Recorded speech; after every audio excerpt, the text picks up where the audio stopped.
Her voice reached me before I heard her steps. Light, careless, like she floated to the hallway, untouchable.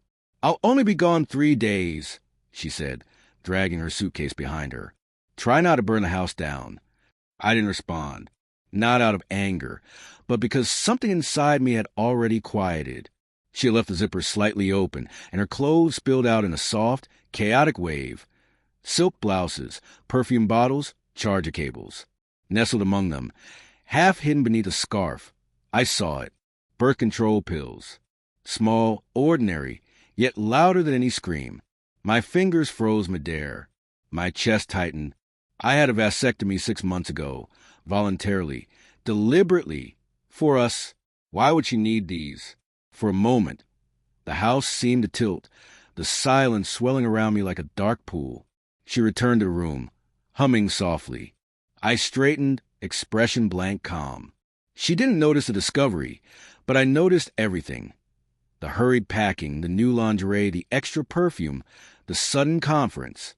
Something within me clicked, cold, precise, irrevocable. She kissed my cheek lightly. "I'll message you when I land," she said. I nodded, already elsewhere behind my calm exterior, already deciding, already done. After she left, I sat on the edge of bed, the empty suitcase imprint still on the sheets. Birth control pills. I replayed the image repeatedly. The betrayal didn't arrive with shouting or slammed doors. It was quiet, like a shadow slipping into a dim room. I didn't chase her. I didn't demand explanations. Silence revealed truth more plainly than words. The pills weren't new. The packaging was softened at the edges, worn from regular use. Not for me, not for us, for someone else. My mind drifted to night she returned late, smelling a hotel soap instead of her own, the sudden gym memberships, extra meetings, and stifled laughter. Small details, sharp and telling. I went to the bathroom cabinet and removed the pills, steady and calm. I replaced them with something nearly identical, a laxative, a quiet correction, a subtle reminder that I saw. Not revenge, not yet, just precision. That evening, when I handed back her suitcase, she smiled. "You always help me stay organized."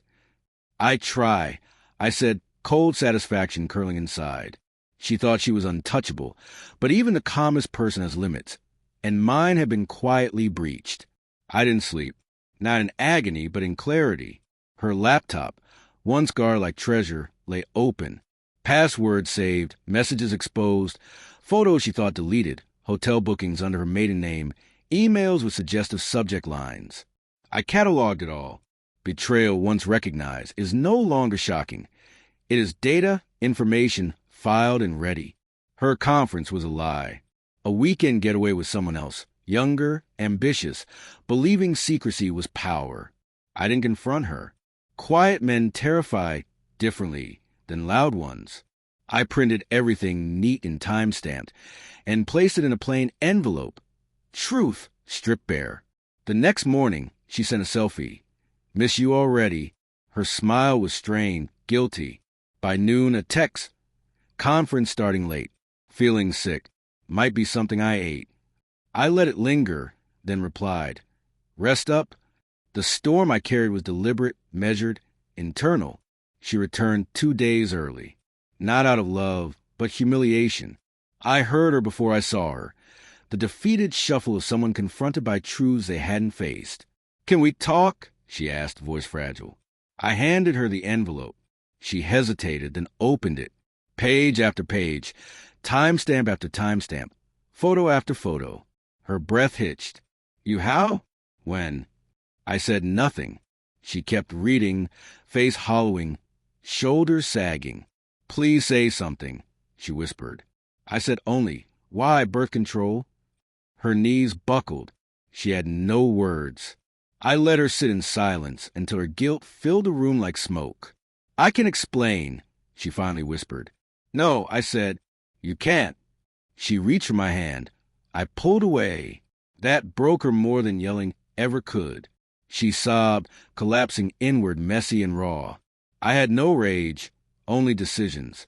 I retrieved her suitcase and set it beside her. "I booked you a room," I said quietly. So you can stay alone tonight and think. She looked up, devastated. That's cruel. No, I said. Cruelty requires emotion. This is logistics. She left trembling. I did not watch her drive away. I sat, the envelope open on the table, confirming what I already knew. Truth is rarely loud. It whispers behind a closed door. I felt neither triumph nor vindictiveness, only freedom. Quiet, complete freedom. Before bed, I deleted her text thread, not out of anger, but to cleanse, to clarify. As I turned off the lights, a thought lingered. Betrayal isn't always an ending. Sometimes it's a beginning. And tonight, for the first time in years, the house finally felt like mine again.